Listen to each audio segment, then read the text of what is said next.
सांगली जिल्हा परिषदेत देखील करेक्ट कार्यक्रम करा म्हणजे करेक्ट कार्यक्रमांचा आदर्श उभा राहील. रोहित पाटलांचे जयंत पाटलांकडे मागणी. करेक्ट कार्यक्रम करण्यात जयंत पाटील हुशार आहात, त्यामुळे सांगली जिल्हा परिषदेमध्ये करेक्ट कार्यक्रम कराल. त्यामुळे करेक्ट कार्यक्रमचा आदर्श आमच्यासमोर उभा राहील, असे विधान राष्ट्रवादी शरद पवार गटाचे आमदार रोहित पाटील यांनी जयंत पाटलांना उद्देशून केले. सांगली जिल्हा परिषदेत निवडणुकीतील राष्ट्रवादी शरद पवार गटाच्या नूतन जिल्हा परिषद आणि पंचायत समिती सदस्यांचा सत्कार सोहळा सांगलीमध्ये पार पडला. यावेळेस ते बोलत होते. या कार्यक्रमात आमदार रोहित पाटलांनी जयंत पाटलांचं कौतुक करत जिल्हा परिषदेमध्ये सत्ता आपलीच येईल हे भविष्य सांगण्यासाठी कोणा ज्योतिषाची गरज नसल्याचे सांगत जयंत पाटलांच्या बाबतीत असणाऱ्या करेक्ट कार्यक्रमाची प्रचिती वेळोवेळी आली आहे आणि ती पुन्हा सांगली जिल्हा परिषदेच्या सत्ता स्थापनेवरून यावी अशी भावना देखील रोहित पाटलांनी जयंत पाटलांसमोर व्यक्त केली. आपल्याला करेल साहेब, मला अजूनही आठवतंय विधानसभेची निवडणूक झाल्यानंतर पक्षाची बैठक बसली आणि मुख्य प्रतोद कुणाला करायचं यावरून चर्चा चालू होती. आदरणीय पवार साहेबांनी माझं नाव पुढे केलं आणि साहेबांनी माझं नाव पुढे करेपर्यंत मुख्य प्रतोदाचं नेमकं काम काय असते हे देखील मला माहित नव्हतं.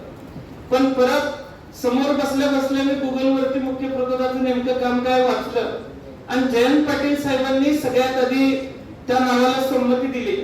आणि आज मी तुम्हाला एकच सांगतो की मला मुख्य प्रतोद करताना तुम्ही सांगाल तिथे सही करण्याचा शब्द मी जसा दिला होता तसा जिल्हा परिषद पुढे नेत असताना सुद्धा म्हणजे मी पक्षाची भूमिका मांडतोय, माझ्या मतदारसंघाची भूमिका मांडतोय, तुमच्या शब्दाच्या पुढे माझा एकही जिल्हा परिषद सदस्य जाणार नाही हे सुद्धा मी आज या ठिकाणी तुम्हाला सांगतो. तुमच्या नेतृत्वामध्ये मला विश्वास आहे की सांगली जिल्हा परिषदेवरती आपण सत्ता स्थापन करू.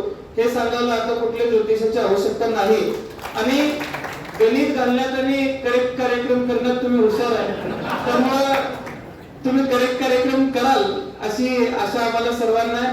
पुन्हा त्याची प्रचिती या निवडणुकीच्या माध्यमातून यावी एवढीच अपेक्षा. म्हणजे मी तर अलीकडच्या काळात यापूर्वी माझी आई साहेबांच्या बैठकीला बसायची, चुलते बसायचे. फार अलीकडच्या काळामध्ये जयंत पाटील साहेबांबरोबर वेगवेगळ्या बैठकांमध्ये मला बसायला मिळालेलं आहे.